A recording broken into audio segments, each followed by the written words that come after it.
Hello dear students, welcome to Arya study zone. आज हम discuss करने वाले हैं हरियाणा बोर्ड के महत्वपूर्ण क्वेश्चंस, जो मोस्ट इम्पोर्टेंट क्वेश्चन है क्लास 12 के सैम्पल पेपर नंबर फर्स्ट।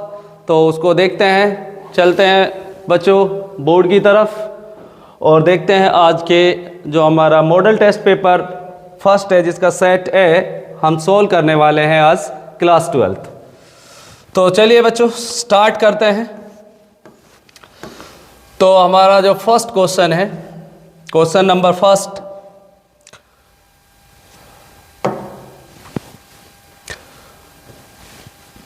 तो क्वेश्चन नंबर फर्स्ट स्टार्ट करते हैं बच्चों। पहला क्वेश्चन हमारा लिया गया है चैप्टर नंबर फर्स्ट है, रिलेशन एंड फंक्शन।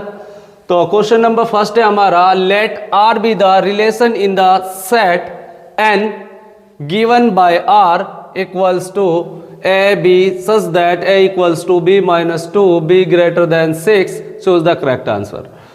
तो बच्चों यहाँ पे हमारे पास गिवन दे रखा है कि हमारे पास एक सेट दे रखा है n। यहाँ पे जो कैपिटल n है वो डिनोट कर रहा है सेट ऑफ नेचुरल नंबर को। यहाँ पे जो सेट ऑफ नेचुरल नंबर है आपका n गिवन है बच्चों, n equals to 1 2 3 4 5 6 up to infinity. ये हमारा सेट ऑफ नेचुरल नंबर है। और यहाँ पे हमारे पास R एक रिलेशन दे रखा है, रिलेशन है R इक्वल्स टू। तो बच्चों यहाँ पे हमारा जो रिलेशन R है, R गिवन दे रखा है हमारे पास, R equals to A B such that A equal to B minus 2। और b का जो वैल्यू रखनी है आपको बच्चों, यहाँ पे b ग्रेटर देन 6 रखना है। जैसा कि कंडीशन हमारे पास गिवन है, तो b की वैल्यू आपको ग्रेटर देन 6 लेनी है। तो इसको अकॉर्डिंग टू मैं ऑप्शन से सॉल्व करता हूँ बच्चों। अगर यहाँ पे आपको पता है, मालूम होता है कि जो ये हमारा फर्स्ट वैल्यू है इस ब्रैकेट के अंदर ये a है और जो ये सेकेंड वैल्यू है ये b है। अगर मैं इसको फर्स्ट ऑप्शन को यहाँ पे रखता हूँ तो a का वैल्यू यहाँ पे 2 रखूँ और b की वैल्यू यहाँ पे 4 रखूँ, तो ये तो पहले ही आपका क्रॉस हो जाता है, क्योंकि यहाँ पे b की वैल्यू आपको ग्रेटर देन 6 रखनी है। तो ये ऑप्शन तो हमारा होगा नहीं। तो हम नेक्स्ट ऑप्शन की तरफ चलते हैं, ऑप्शन नंबर b की वैल्यू, अगर मैं यहाँ पे b की वैल्यू हमारे पास यहाँ पे 8 है तो 8 यहाँ पे रखता हूँ, तो 8 माइनस 2 तो कितना आएगा बच्चों, 8 में से अगर मैं 2 सब्ट्रैक्ट करता हूँ तो 6 आएगा। तो a की वैल्यू 3 है, तो ये ऑप्शन भी आपका क्या हो जाता है, क्रॉस हो जाता है। तो इसको हम इसको देखते हैं कि ऑप्शन हमारा सेटिस्फाई होता है या नहीं होता है। तो b की वैल्यू, अगर b की वैल्यू में यहाँ पे मैं 8 रखता हूँ बच्चों, और यहाँ पे जो आपका a की वैल्यू है वो 6 आनी चाहिए। तो 8 में से 2 गए तो बच्चों 6, तो a का वैल्यू भी क्या है, 6। तो दोनों हमारी जो कंडीशंस है, लेफ्ट हैंड साइड और राइट हैंड साइड इक्वल आ जाती है। तो इसका मतलब हमारा option number C is the right answer. Next question की ओर मूव करते हैं बच्चों।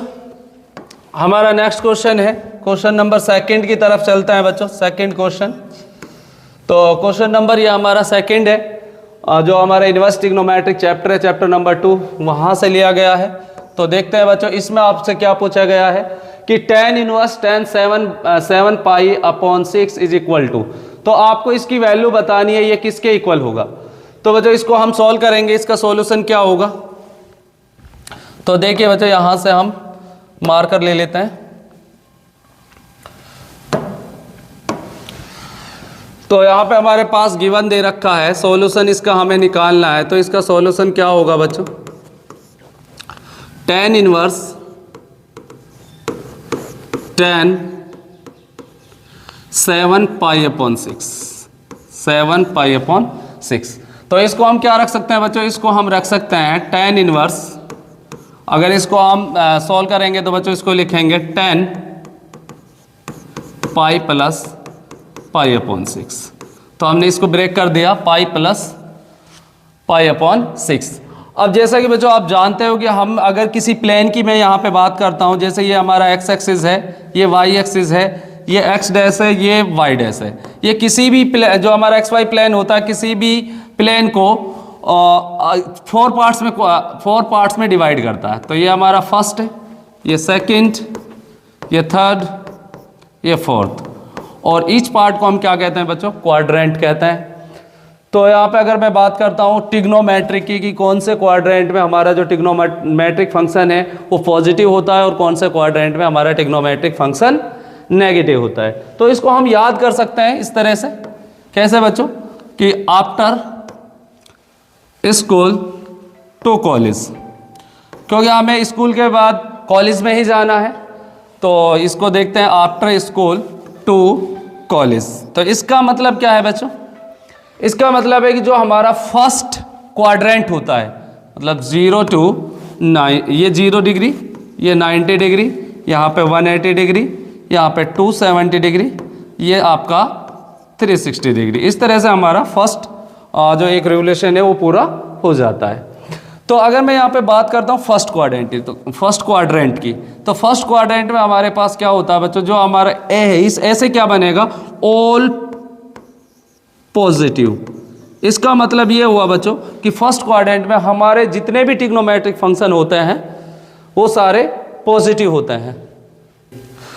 सेकंड क्वाड्रेंट में बच्चों एस से क्या बनेगा, साइन, और साइन का जो अपोजिट ट्रिग्नोमेट्रिक फंक्शन होता है वो होता है कोसेक।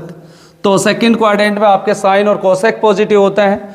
और अगर मैं थर्ड क्वाड्रेंट की बात करता हूं तो थर्ड में आपका टेन और कोट क्या होते हैं, पॉजिटिव होते हैं। और फोर्थ में अगर मैं बात करता हूं तो बच्चों यहाँ पे कोस और सेक आपके क्या होते हैं, पॉजिटिव होते हैं। तो ये आफ्टर स्कूल टू कॉलेज, इस तरह से आप इसको लर्न कर सकते हो। तो यहाँ पे मेरा फंक्शन है 10, इसका मतलब आपका जो फंक्शन है 10 वो कौन से क्वाड्रेंट में, 180 प्लस में, पाई का मतलब 180 है, यहाँ पे रेडियन में लिखा हुआ है 180 प्लस थीटा। तो 180 प्लस थीटा की अगर मैं बात करता हूँ तो 180 प्लस थीटा हमारा मूव करेगा थर्ड क्वाड्रेंट में, तो इस क्वाड्रेंट में आएगा। तो इस क्वाड्रेंट में आएगा तो इसमें हमारा जो 10 है वो पॉजिटिव होता है। इसका मतलब 10 का मान कैसा रहेगा, यहाँ पे पॉजिटिव रहेगा। एक बात और कि 180 आपको पता होता है कि जो हमारा फंक्शन, जो ट्रिग्नोमेट्रिक फंक्शन जो चेंज होता है वो आपका इस वर्टिकल जो लाइन होती है, ये वर्टिकल लाइन है, 90 आ जाए 270 आ जाए, तो हमारे पास जो फंक्शन है आपका फंक्शन क्या हो जाता है, चेंज हो जाता है। तो यहाँ पे जो वैल्यू है वो आपकी हॉरिजेंटल लाइन पे बिलोंग कर रही है, इस वजह से ये फंक्शन आपका नो चेंज रहेगा यहाँ पे। तो इसको लिखेंगे हम tan inverse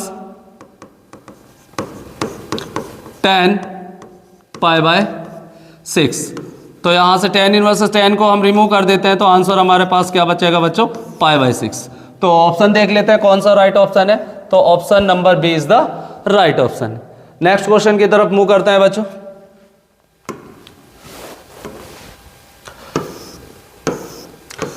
question number third है हमारा।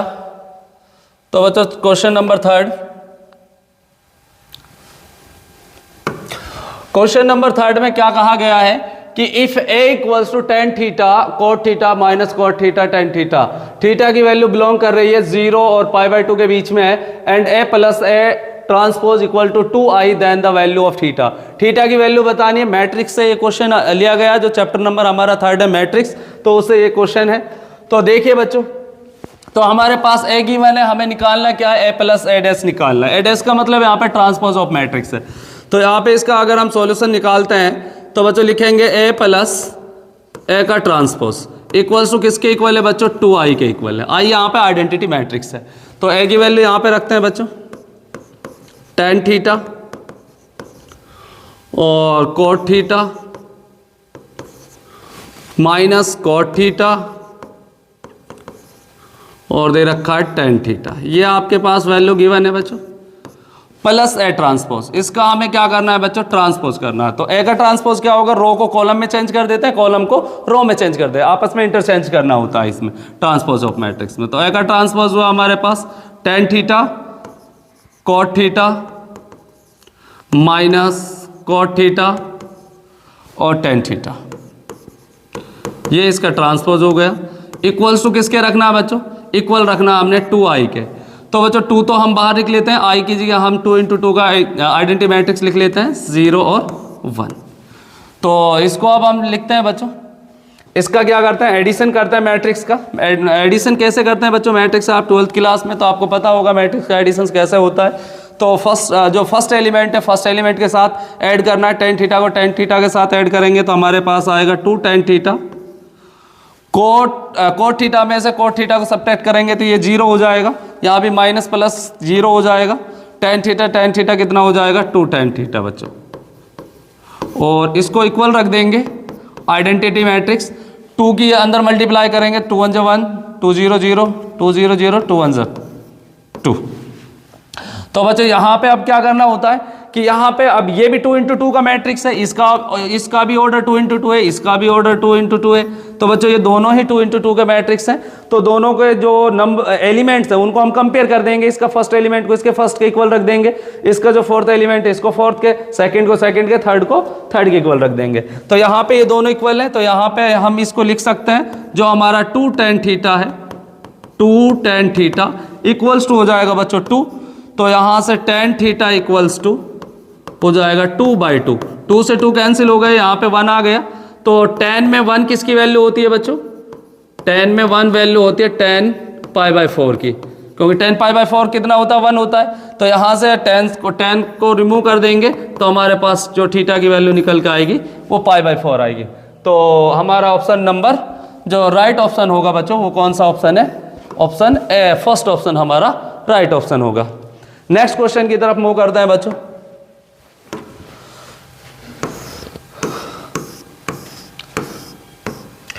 नेक्स्ट क्वेश्चन है जो आपका बच्चों, ये भी मैट्रिक्स से, जो हमारा चैप्टर नंबर 3 है मैट्रिक्स, उसी से लिया गया है। ये आपका जनरल क्वेश्चन है, इसमें सोल्व कराने की कोई जरूरत नहीं है आपको। If a matrix A is the both symmetric and skew symmetric matrix, भाई एक ऐसा मैट्रिक्स है जो सिमेट्रिक भी है और स्क्यू सिमेट्रिक मैट्रिक्स भी है। आप जानते हो भाई ये आपका सिमेट्रिक भी है और स्क्यू सिमेट्रिक मैट्रिक्स भी है। तो ए क्या होगा? तो आपको पता है कि एक मैट्रिक्स, अगर जैसे मैंने यहाँ पे लिखा कि भाई जो आपका ए है, अगर ये सिमेट्रिक मैट्रिक्स है तो इसका जो ट्रांसपोज होगा वो ए के इक्वल ही होगा। और अगर ये स्क्यू सिमेट्रिक मैट्रिक्स है तो इसका जो ट्रांसपोज होगा वो माइनस ए के इक्वल होगा। अगर इन दोनों को मैं ऐड करता हूँ बच्चों, ए प्लस ए, क्योंकि इन दोनों को इक्वल करेंगे, सॉरी, यहाँ पे अगर मैं इन दोनों को इक्वल करता हूँ बच्चों, भाई जब आपकी बच्चों ये वाली साइड इक्वल है, ये भी ए का ट्रांसपोज है, ये भी ए का ट्रांसपोज है, तो इनको भी इक्वल कर सकते हैं। तो ए इक्वल्स टू माइनस ए हो जाएगा। तो इस ए को इधर लेके आओगे तो ये प्लस का ए इक्वल्स टू 0। तो ये कितना हो जाएगा? 2a equals to 0। तो ए की वैल्यू क्या निकल के आएगी बच्चों? 0। तो ए आपका क्या बनेगा? 0 मैट्रिक्स। तो हमारा राइट आंसर क्या होगा? B option is the right answer. Next question की ओर चलते हैं। तो बच्चों अगर आपको इंटरेस्ट आ रहा हो तो लाइक करना ना भूलें, लाइक और सब्सक्राइब जरूर करें। तो नेक्स्ट क्वेश्चन की ओर मूव करते हैं।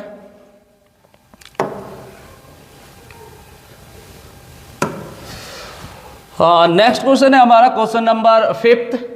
If the vertices of the triangle are 1, 0, 6, 0 and 4, 3, then by using the determinant its area. आपके पास ट्राइंगल के वर्टिसेस गिवन हैं और आपको क्या निकालना है बच्चों? एरिया निकालना है। किसका एरिया निकालना है? आपको ट्राइंगल का एरिया निकालना है जब वर्टिसेस गिवन है। और किस मेथड से निकालना है? Using determinant methods. जो हमारा डिटरमिनेंट्स मेथड है, चैप्टर नंबर 4 है डिटरमिनेंट्स वाला, तो उसमें हमने एक एरिया निकालने का फॉर्मूला सीखा था, तो उसी से हमें इसको फाइंड आउट करना है। तो यहाँ पे अगर मैं इसकी बात करता हूँ बच्चों इसके सॉल्यूशन की, तो क्या होगा बच्चों? जैसे ये एक ट्राइंगल मान लेता हूँ मैं, यहाँ पे ये इसका ए वर्टिसेस, ये बी है, ये सी है। तो बच्चों ए वर्टेक्स आपके पास दे रखा है 1, 0, बी वर्टेक्स है बच्चों 6, 0 और सी वर्टेक्स है बच्चों 4, 3। अब आप इसका क्या निकालना है? आपको एरिया निकालना है। तो एरिया ऑफ ट्राइंगल क्या होता है बच्चों? According to determinant method, area of triangle. तो बच्चों एरिया ऑफ ट्राइंगल निकालने का फॉर्मूला होता है 1/2 x1 y1 x2 y2 x3 y3 और बच्चों यहाँ पे 1, 1, 1। This is the area of triangle होता है अकॉर्डिंग टू डिटरमिनेंट मेथड। तो इसको निकालते हैं जब हमारे पास x1 y1 x2 y2 और x3 y3 गिवन है बच्चों।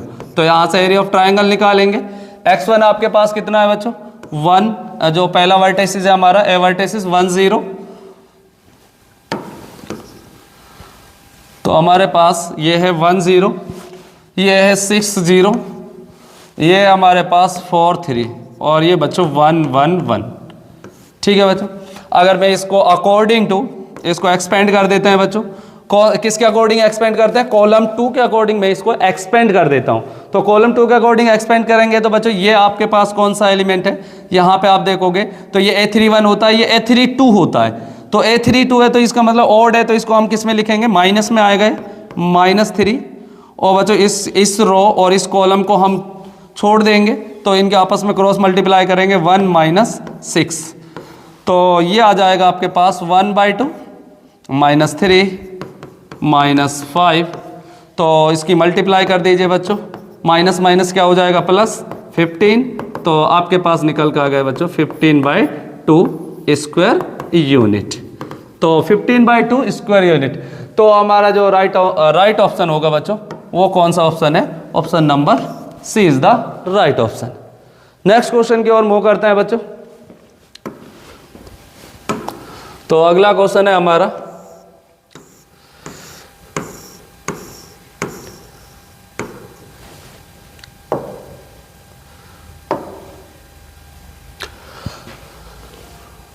नेक्स्ट क्वेश्चन है बेटा, हाँ, if y equals to x dot log x then double derivative is equal to.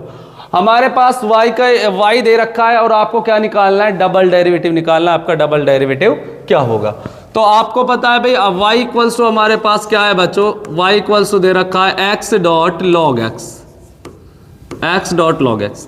तो बच्चों हमारे पास प्रोडक्ट रूल होता है, डिफ्रेंसिएशन करते हैं। अगर दो फंक्शन हमारे पास प्रोडक्ट में दे रखे हैं तो उसमें डिफ्रेंसिएशन कैसे करते हैं बच्चों, तो जैसे u और v मेरे दो फंक्शन है, इनका मुझे डेरिवेटिव निकालना है दोनों मल्टीप्लाई में, तो यहाँ पे हम प्रोडक्ट रूल ऑफ डेरिवेटिव लगाते हैं। तो फर्स्ट का डेरिवेटिव सेकंड को एज इट इज रखना है plus first as it is second का डेरिवेटिव।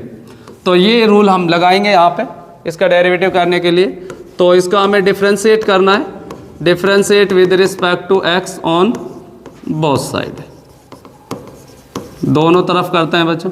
तो y का डिफ्रेंशिएशन करेंगे तो बच्चों यहाँ पे dy over dx equals to, यहाँ पे x का डिफ्रेंशिएशन कितना होता है बच्चों, x के रिस्पेक्ट कर रहे हैं तो x का डिफ्रेंशिएशन 1 होगा, log x as it is plus x as it is, log x का डिफ्रेंशिएशन 1/x होता है। तो यहाँ से x कैंसिल हो जाएगा, तो आपका जो फर्स्ट डेरिवेटिव है बच्चों वो निकल के आ गया log x प्लस 1। लेकिन हमें इसका क्या निकालना है, डबल डेरिवेटिव निकालना है बच्चों। तो डबल निकालते हैं, again differentiation with respect to x। तो इसका दोबारा से डिफरेंशिएशन कर देते हैं विद रिस्पेक्ट टू x। तो x के रिस्पेक्ट में इसका डिफरेंशिएट करिए इसको, तो बच्चों इसका डबल करेंगे तो यहाँ पे log x का डिफरेंशिएशन कितना होगा 1/x, और 1 का करेंगे तो 1 का क्या हो जाएगा बच्चों 0। तो आपका जो डबल डेरिवेटिव है वो यहाँ से क्या निकल कर आया बच्चों 1/x। तो हमारा 1/x देख लीजिए कौन सा ऑप्शन है, option A is the right answer. Next question की ओर मूव करते हैं। चलिए, बहुत अच्छा क्वेश्चन है, हमारा इंटीग्रेशन से है।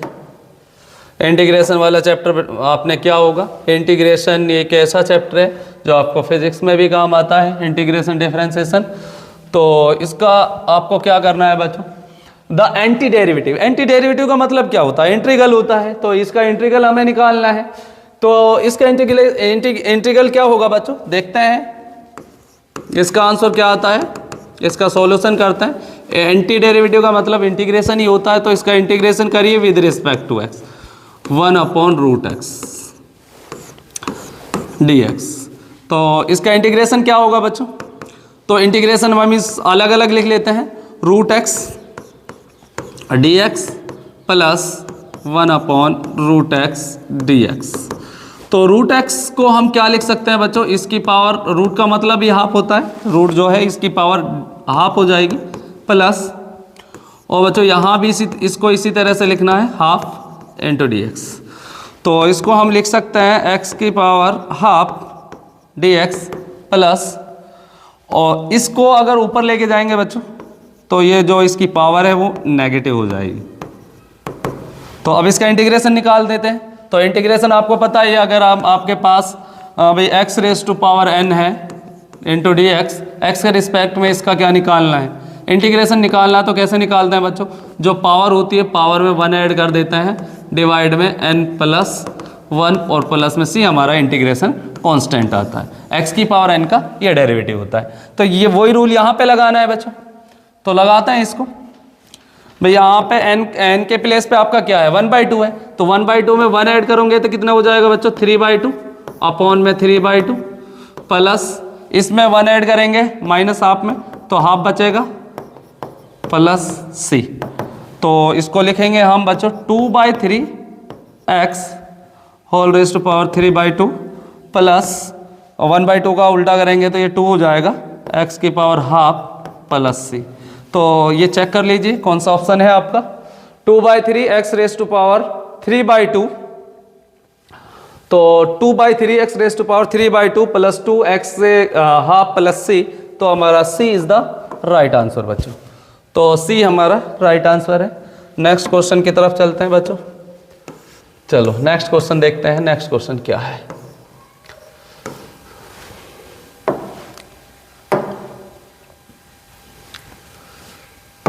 नेक्स्ट है हमारा, ये भी इंटीग्रेशन से ही है, इंटीग्रल वाला जो 7 चैप्टर है हमारा उसी से लिया गया है बच्चों। तो इसमें एक हमारे पास एक रूल होता है इंटीग्रेशन के अंदर। क्या रूल होता है बच्चों कि आपके पास रूल होता है कि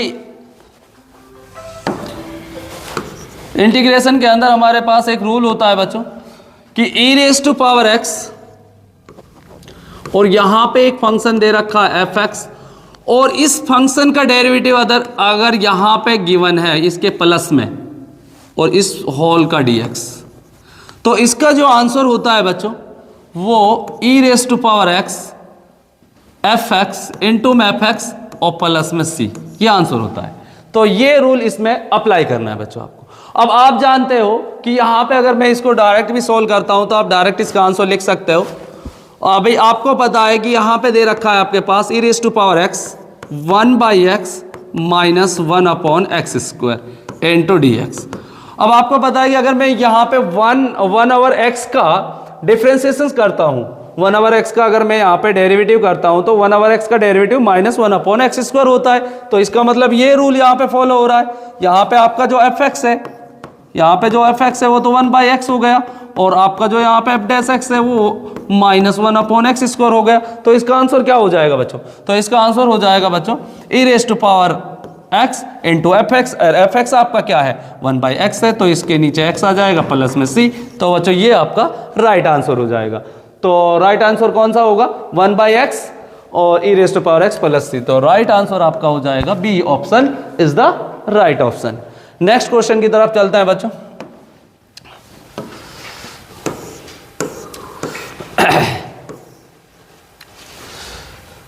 ये भी इंटीग्रेशन से है, जो है हमारा ये क्वेश्चन लिया गया है, ये भी इंटीग्रेशन से है। तो इसकी मैं आपको जो हमारा डेफिनेट इंटीग्रेशन है उसे ये क्वेश्चन लिया गया है बच्चों। तो कैसे इसको कैसे सोल्व करेंगे, तो देखिए कैसे सोल्व करते हैं। अब आपको पता होता है डेफिनेट इंटीग्रेशन होता है, उसके अंदर कुछ प्रॉपर्टीज दे रखी हैं इंटीग्रेशंस की, तो उसी प्रॉपर्टी के बिहाफ पे ये क्वेश्चन है। अगर आपको प्रॉपर्टी मालूम है तो आपको ये इसको सोल्व करने की जरूरत नहीं है, आप तुरंत इस पर टिक कर सकते हो। तो वो प्रॉपर्टी क्या है वो मैं आपको बता देता हूं। तो प्रॉपर्टी ये होती है इफ f(x) इज इवन। अगर यहां पे f(x) इवन फंक्शन है, इवन कब होगा अगर आपका f माइनस x के प्लेस पे अगर मैं -x रखूं और वो f(x) के इक्वल आ जाए तो आपका फंक्शन क्या कहलाता है इवन फंक्शन कहलाता है। और उसको हम लिखते हैं, और उसमें अगर ये इवन फंक्शन होता और लिमिट -a से a f(x) इंटू dx, अगर ये इवन है तो बच्चों इसको आप लिखोगे 2 और लिमिट हो जाएगी कितनी 0 to a f(x) into dx, ये होती है बच्चों। और अगर ये ऑड है, इफ f(x) इज ऑड, मतलब f माइनस x रखने पर -x आता है आपका, तो उस कंडीशन में ये हो जाएगा आपका -a to a f(x) dx equals to 0 हो जाएगा। अब आपको पता है यहां पे अगर मैं x की यहां पे ये बात करता हूं जो ये x है, x की पावर कितनी दे रखी है यहाँ पे 5 है, और यहाँ पे अगर x के प्लेस पे मैं माइनस x रखूंगा तो बच्चों वो क्या आएगा, माइनस x की पावर 5 आएगा।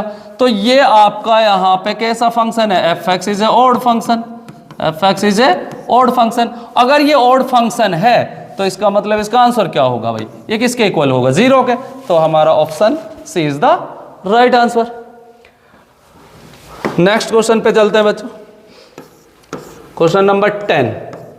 ये भी आपका सिंपल क्वेश्चन है, आपका चैप्टर नंबर 9 है डिफरेंशियल इक्वेशंस, वहां से लिया गया है। तो the order of the differential equation, आपसे एक डिफरेंशियल इक्वेशन दे रखी है यहाँ पे 2x² double derivative -3 dy/dx plus y equals to 0। तो बच्चों ये एक डिफरेंशियल इक्वेशन है, आपसे इसका पूछा है कि इसका ऑर्डर पूछा है, what is the order of differential equation. तो दो चीज होती है बच्चों, इसमें दो चीज पूछी जाती हैं, एक तो आपसे ऑर्डर पूछेगा या आपसे इसकी वो डिग्री पूछता है बच्चों। तो ऑर्डर क्या होता है, डिग्री क्या होती है। तो ऑर्डर होता है highest derivative of the differential equation is called the order. जो हाईएस्ट डेरिवेटिव होगा डिफरेंशियल इक्वेशन का उसको हम ऑर्डर कहते हैं, और हाईएस्ट डेरिवेटिव की जो पावर होती है उसको हम डिग्री बोलते हैं। तो अगर इस डिफरेंशियल इक्वेशन की मैं बात करता हूं तो यहाँ पे इसका जो ऑर्डर है वो क्या है बच्चों, वो 2 है, और यहाँ पे इसकी जो डिग्री है, इसकी जो पावर है वो 1 है यहाँ पे, तो इसकी डिग्री क्या हो जाएगी, 1 हो जाएगी। तो इसमें हमसे ओनली क्या पूछा, ऑर्डर पूछा है, तो ऑर्डर क्या है 2, तो option A is the right answer. Next question पे चलते हैं बच्चों।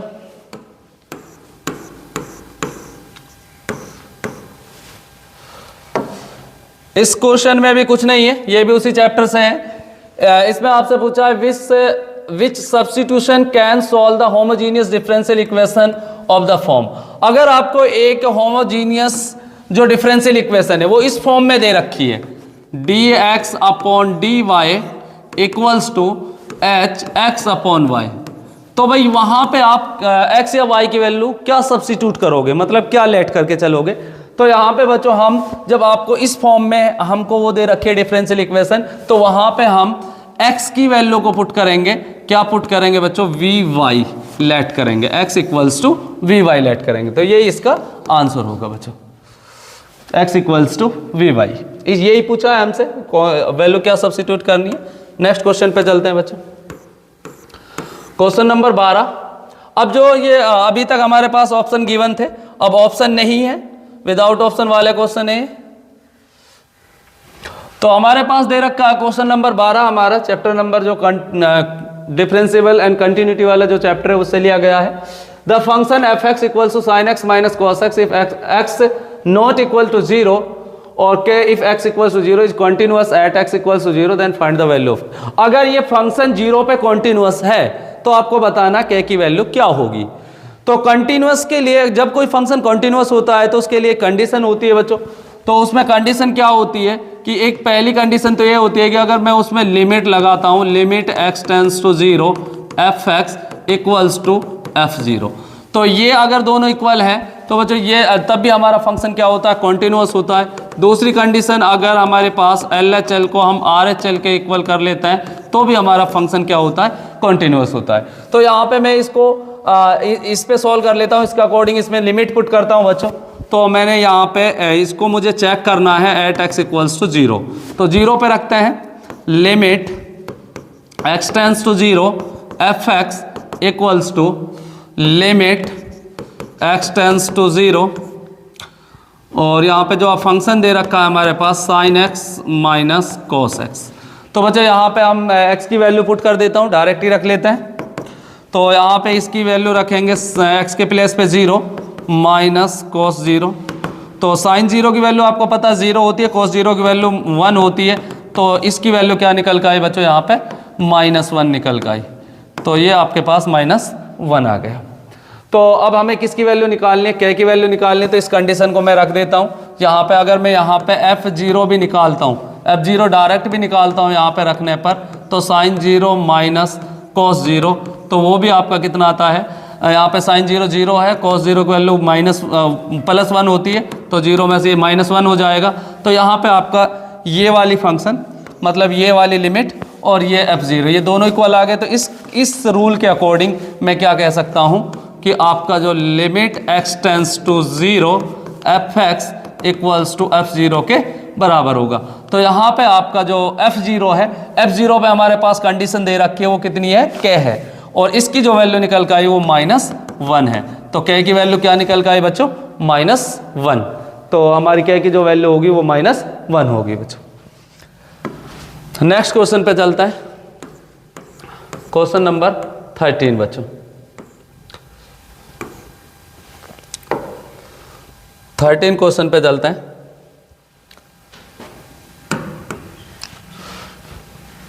जो हमारा क्वेश्चन नंबर 13 है, if a line has the direction ratio. ये आपका जो चैप्टर है, ये हमारा जो 3D वाला चैप्टर है उससे लिया गया है, 3 डायमेंशनल ज्योमेट्री। तो इसमें कहा गया if a line has the direction ratio, एक लाइन के आपके पास डायरेक्शन रेशो गिवन है, आपको क्या निकालना है बच्चों, डायरेक्शन कोसाइन निकालने हैं।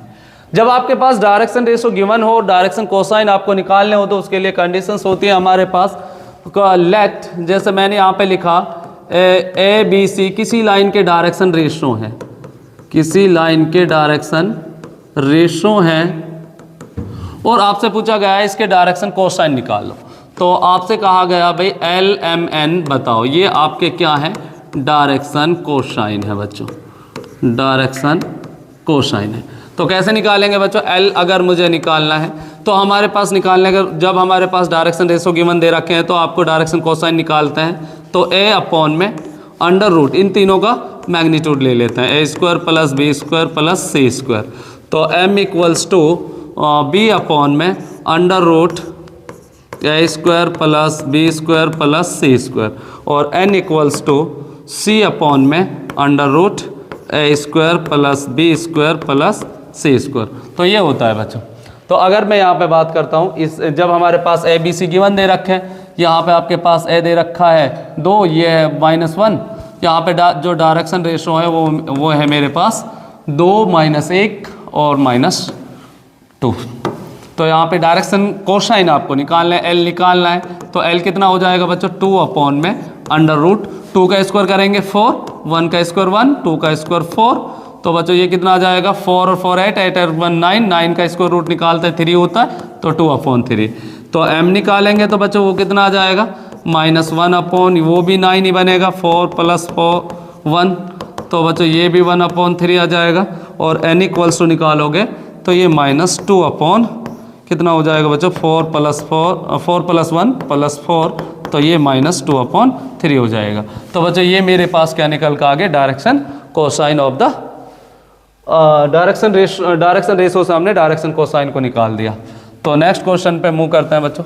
अगला क्वेश्चन,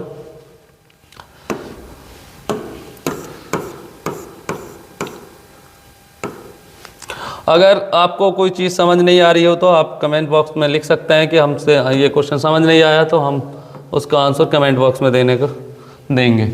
तो देखिए बच्चों, अब आपसे ये प्रोबेबिलिटी का क्वेश्चन है, प्रोबेबिलिटी जो आपका चैप्टर होता है। तो यहाँ पे पूछा गया है P A upon B if P B equals to, आपको यहाँ पे पी बी मतलब प्रोबेबिलिटी ऑफ बी दे रखे 0.5 और probability of A intersection B दे रखा है 0.32। अब आपको निकालना क्या है, आपको यहाँ पे कंडीशनल प्रोबेबिलिटी निकालनी है, ए अपॉन बी निकालना है। तो बच्चों इसको निकालने का तरीका क्या होता है, अगर मुझे ए अपॉन बी निकालना है तो कंडीशनल प्रोबेबिलिटी हम निकालते हैं, probability of A intersection B divide में प्रोबेबिलिटी ऑफ बी। तो probability of A intersection B आपके पास गिवन है, कितना है बच्चों, 0.32, और यहाँ पे प्रोबेबिलिटी ऑफ बी गिवन है बच्चों कितना, 0.5। तो यहाँ पे पॉइंट को हटाने के लिए क्या लगा देंगे, 100 नीचे, और बच्चे इसका पॉइंट हटाएंगे तो ऊपर 10 लगा देंगे, 0 से 0 कैंसिल। तो ये तो आपका हब कैंसिल आउट तो होगा नहीं, तो 32 अपॉन में 50 आ जाएगा। और इसको अगर आप पॉइंट में लिखना चाहते हो तो ये हो जाएगा आपका कितना होगा बच्चों, 5 × 5, और 5 से इसको कैंसिल करेंगे तो कितने जाएगा, 5 × 30 और 5 × 20, 5 × 20 मतलब 0.64। तो ये आपका हो जाएगा कितना बच्चों, 0.64, तो ये आपका 0.064, ये आपका आंसर हो जाएगा बच्चों इसका ए अपॉन बी। 5 से हमने इसको डिवाइड कर दिया, 5 × 30 5 × 20, तो 2 के बाद नहीं सॉरी बच्चों, ये कैंसिल, कैलकुलेशन में थोड़ी मिस्टेक हो गई। तो इसको हम लिख सकते हैं ऐसे बच्चों, 32 अपॉन में 50, और इसको आप कैंसिल करोगे, पहले 5 से कर लेते हैं, 5 एकम 5, और 5 से करेंगे तो 5 30, पॉइंट यहाँ पे आएगा बच्चों, और इसमें पॉइंट आ जाएगा 0.64, इसका राइट आंसर होगा। नेक्स्ट क्वेश्चन की तरफ चलते हैं बच्चों। नेक्स्ट क्वेश्चन पे चलते हैं बच्चों। अगला क्वेश्चन लेते हैं। ये क्वेश्चन प्रोबेबिलिटी से था। अगला क्वेश्चन है हमारा क्वेश्चन नंबर 15। तो क्वेश्चन नंबर जो 15 है बच्चों वो सॉल्व करते हैं हम। क्वेश्चन नंबर 15 है आपका वेक्टर वाले चैप्टर से लिया गया है। तो इसमें कहा गया है बच्चों, 2 collinear vectors are always equal magnitude. भाई आपसे कहा गया है 2 collinear vectors always equal magnitude. क्या 2 कोलिनियर वेक्टर का जो मैग्नीट्यूड होता है वो इक्वल होता है? क्या ये बात सही है? अब जैसे अगर मैं बात करूं बच्चों यहाँ पे लेट, मैंने आपसे कहा कि एक वेक्टर है ए मेरे पास, आई कैप प्लस जे कैप प्लस के कैप, और यहाँ पे एक बी वेक्टर लिख दिया बच्चों मैंने 2 आई कैप प्लस में 2 जे कैप प्लस 2 के कैप, यही लिख दिया बच्चों। अब ये दोनों वेक्टर्स कैसे हैं बच्चों? अगर मैं बात करता हूँ तो ये दोनों वेक्टर्स कोलिनियर है, लेकिन अगर इनके मैग्नीट्यूड की बात करता हूँ तो इनका मैग्नीट्यूड तो बराबर नहीं है, क्योंकि इसका मैग्नीट्यूड निकालूंगा तो 1 + 1 तो बच्चों वो आएगा √3, और इसका मैग्नीट्यूड निकालता हूँ तो बच्चों ये आता है 2 × 2 = 4, 2 × 2 = 4, 2 × 2 = 4, तो ये कितना आता है? √12 आता है। ये तो दोनों मैग्नीट्यूड तो बराबर नहीं है। इसका मतलब जो स्टेटमेंट ये लिखी हुई है ये कैसी स्टेटमेंट है? फॉल्स स्टेटमेंट है। तो ये स्टेटमेंट आपकी फॉल्स है, ना कि ट्रू। नेक्स्ट क्वेश्चन पे मूव करते हैं बच्चों।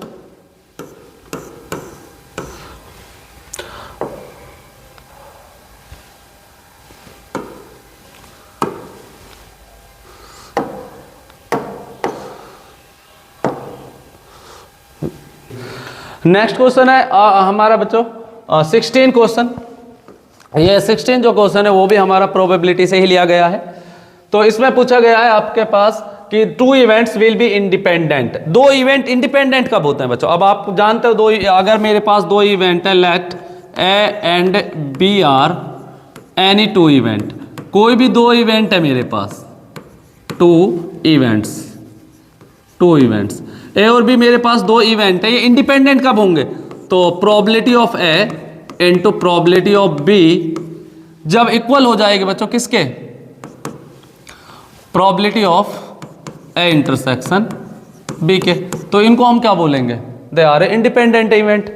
तो इसको आप ऐसे भी लिख सकते हो। अब यहां पे देखो, probability of A not into में प्रोबेबिलिटी ऑफ बी नॉट, तो बच्चों ये लिख रखा है यहाँ पे 1 - पी ए, और बच्चों ये इनटू में क्या लिख रखा है? 1 - पी बी। सही बात है भाई बच्चों, ये भी ठीक लिखा हुआ है यहाँ पे भाई। यहाँ भी आपका नोट का मतलब क्या होता है भाई? अगर हमें नोट की प्रोबेबिलिटी निकालनी 1 में से, यस की प्रोबेबिलिटी को हम क्या कर देते हैं? सब्ट्रैक्ट कर देते हैं। तो ये चीज़ भी सही है। तो ये स्टेटमेंट आपकी क्या हो जाएगी? ट्रू हो जाएगी बच्चों। नेक्स्ट क्वेश्चन पे मूव करते हैं बच्चों।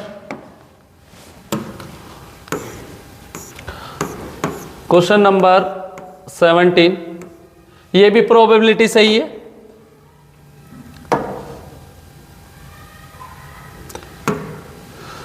प्रोबेबिलिटी चैप्टर से लिया गया। The probability of obtaining an even prime number, यहां पे दे रखा है बच्चों the probability of obtaining an even prime number on each die when a pair of dice is rolled. जब पेयर ऑफ डाइस को रोल किया गया है तो आपको बताना है कि ऑन ईच डाई, प्रत्येक डाई पे जो इवन प्राइम नंबर होगा उसकी प्रोबेबिलिटी क्या होगी। अब आप जानते हो कि जो हमारी डाई होती है उसमें जो हमारे पास टोटल सैंपल स्पेस होता है, डाई के अंदर टोटल जो सैंपल स्पेस होता है बच्चों वो कितने होते हैं? 1 2 3 4 5 6 होते हैं। और यहाँ पे आपके पास इवेंट क्या दे रखा है? इवेंट दे रखा है कि नंबर कैसा होना चाहिए? इवन प्राइम, वो इवन भी हो और प्राइम भी हो। तो इसके अंदर एक ही ऐसा नंबर है जो आपका इवन भी है और प्राइम भी है। तो यहाँ पे इसकी जो नंबर ऑफ एलिमेंट्स बनेंगे वो क्या है? ओनली एक ही नंबर है, वो आपका 2 है।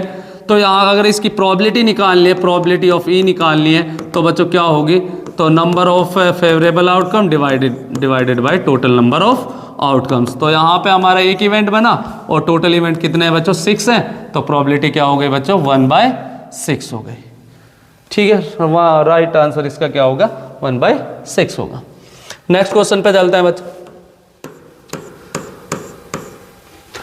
नेक्स्ट जो क्वेश्चन है हमारा क्वेश्चन लिया गया है वेक्टर चैप्टर से, जो हमारा वेक्टर चैप्टर से वहां से लिया गया है। इसमें क्या पूछा है बच्चों, जो हमारी क्रॉस प्रोडक्ट होती है उसका मैग्नीट्यूड पूछा है। ए क्रॉस बी का मैग्नीट्यूड हम कैसे निकालते हैं, सिंपल है बच्चों ये भी।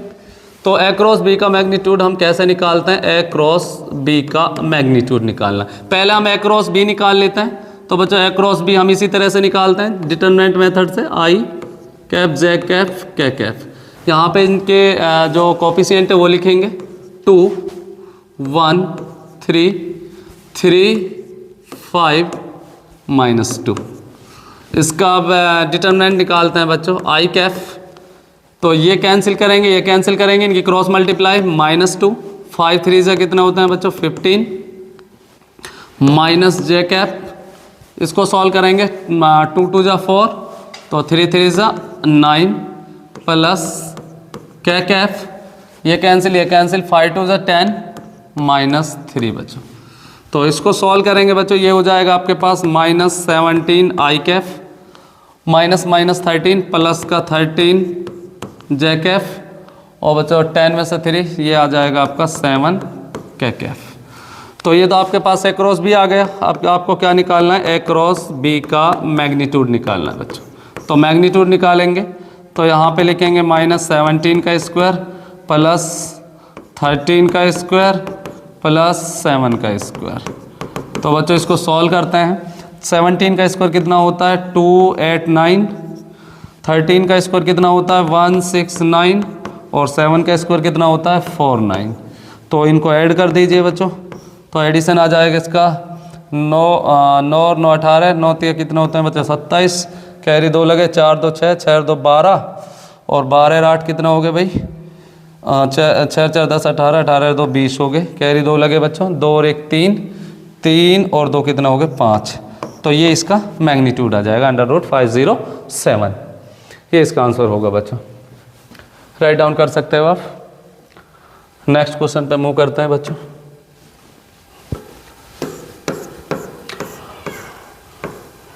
Nineteen question.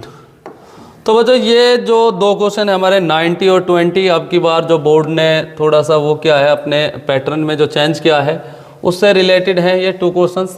ये हैं आपके एसेशन और रीजन के। तो इसमें आपको ऑप्शन क्या देना होता है कि इसमें कंडीशंस ये होती है, अगर आपका ऑप्शन फर्स्ट राइट है तो फर्स्ट ऑप्शन कब राइट होगा, जब आपके पास मतलब जब आपका एसेशन भी राइट है और रीज़न भी राइट है, और जो रीज़न है वो एसेशन की सही एक्सप्लेनेशन दे रहा है, तो हम ऑप्शन ए चूज करेंगे। और ऑप्शन बी हम जब चूज करते हैं जब आपका मतलब एसेशन राइट है और रीज़न भी राइट है, और लेकिन आपका जो रीज़न है वो एसेशन की सही एक्सप्लेनेशन नहीं दे रहा है, आपको ऑप्शन उसमें बी राइट करना है इस तरह से। और ऑप्शन जो सी में होगा, ऑप्शन सी में होगा कि एसेशन अगर आपका रॉन्ग है लेकिन रीजन आपका राइट है, तो ऑप्शन आपको सी चूज करना है। और ऑप्शन डी में आप कब चूज करोगे, जब एसेशन राइट है और रीजन आपका रॉन्ग है। तो ये करने होते हैं बच्चों। तो इसमें हम देखते हैं पहले अपना जो एसेशन और रीजन है इन दोनों को लेके चलते हैं बच्चों कि ये हमारे राइट है या रॉन्ग है। तो हमारे पास जो एसेशन दे रखा है तो इसको हम चेक करते हैं। If R is the relation defined in set, आपके पास एक रिलेशन है और एक सेट दे रखा है। ये सेट आपके पास दे रखा है 1 2 3 4 5 6 तक, और यहाँ पे जो आपका आर है मतलब रिलेशन है, रिलेशन गिवन दे रखा है बच्चों। रिलेशन है, क्या रिलेशन है बच्चों यहाँ पे A B such that B equals to A plus 1। ये आपके पास बच्चों यहाँ पे रिलेशन है। Then R is not a equivalence relation. आपको ये चेक करना है कि आर है जो वो इक्विवेलेंस रिलेशन नहीं है।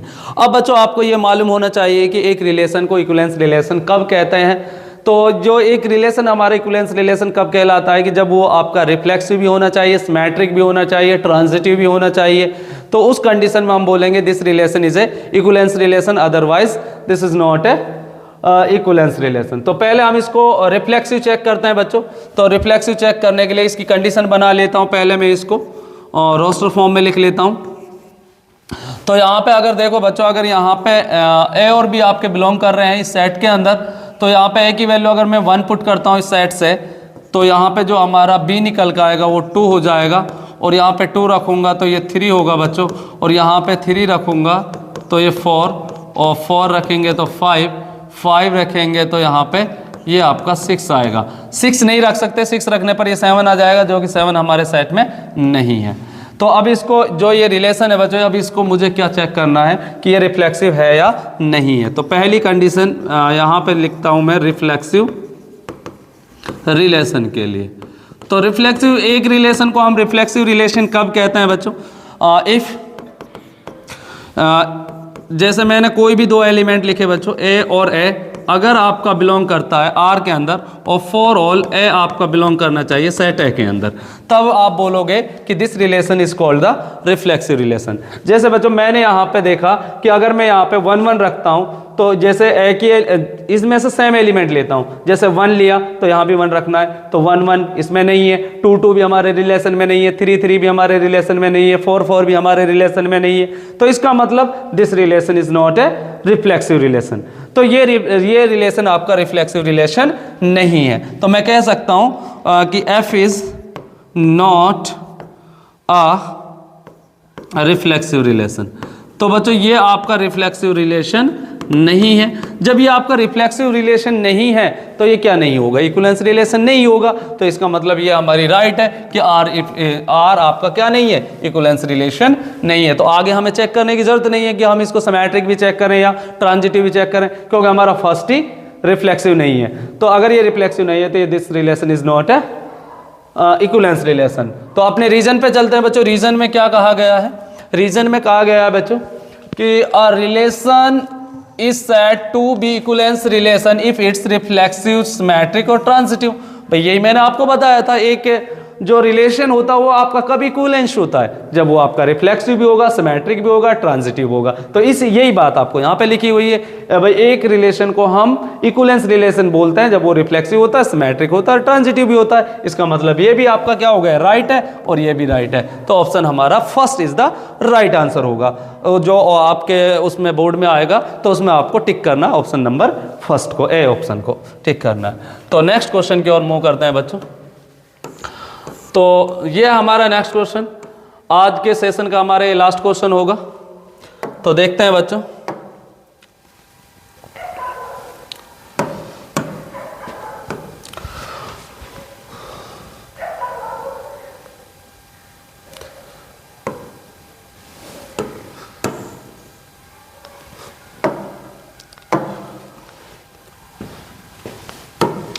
देखिए बच्चों, जो हमारे पास ये आपका 20 क्वेश्चन है, क्वेश्चन नंबर 20। क्या बोला गया बच्चों? एसर्शन दे रखा है द लाइंस आर। आपके पास एक लाइन है, उसकी इक्वेशन दे रखी है बच्चों आर इक्वल्स वेक्टर फॉर्म में। इक्वेशन गिवन है a1 प्लस लैम्डा b1, और दूसरी इक्वेशन दे रखी है आपके पास a2 प्लस में लैम्डा b2 वेक्टर। ये वेक्टर फॉर्म में आपको लाइन की इक्वेशन दे रखी है। अब इसमें कहा गया है कि are perpendicular when b1 vector b2 vector की जो डॉट प्रोडक्ट है वो 0 है, तो ये परपेंडिकुलर कहलाती हैं। राइट बात है बच्चों। दो लाइन आपकी परपेंडिकुलर कब होती है? जब आपके जो पैरेलल वेक्टर्स होते हैं, अगर पैरेलल वेक्टर्स की जो डॉट प्रोडक्ट है बच्चों, पैरेलल वेक्टर की जो डॉट प्रोडक्ट है वो अगर 0 है, 0 वेक्टर के बराबर है, 0 आ जाती है, तो मैं उस कंडीशन में बोल सकता हूं कि these lines are a perpendicular lines. तो इसका मतलब जो आपका एसर्शन है वो राइट है बच्चों। तो रीजन पे चलते हैं बच्चों। रीजन में ये कहा गया था angle theta between the lines R and R, ये सेकंड लाइन है, ये फर्स्ट लाइन है हमारी, ये सेकंड लाइन है, is given by cos theta equals to. तो बच्चों ये भी राइट बात है, क्योंकि हमारा जो एंगल निकालने का रूल होता है कि अगर हम दो लाइंस के बीच में एंगल निकालता है। आपके पास दो लाइन दे रखी है वेक्टर फॉर्म में और उनके बीच में आपको एंगल डिफाइन करना है, तो उसको डिफाइन करने का जो तरीका होता है, जो रूल होता है, वो ये कहता है कि हमारे जो पैरेलल वेक्टर्स होते हैं b1 डॉट b2 अपॉन में b1 का मैग्नीट्यूड और अपॉन इस इनटू में b2 का मैग्नीट्यूड, तो इन इसके रूल, ये जो हमारा फॉर्मूला है इसके इक्वल होता है हमारा cos थीटा, तो यहाँ से हम एंगल निकाल सकते हैं। तो इसका मतलब जो हमारा रीज़न है वो भी राइट है। तो इसके लिए भी हमारा क्या होगा बच्चों, ऑप्शन नंबर जो हमारा ऑप्शन ए होगा वो राइट होगा।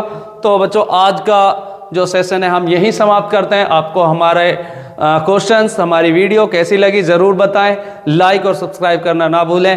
थैंक यू, धन्यवाद, जय हिंद।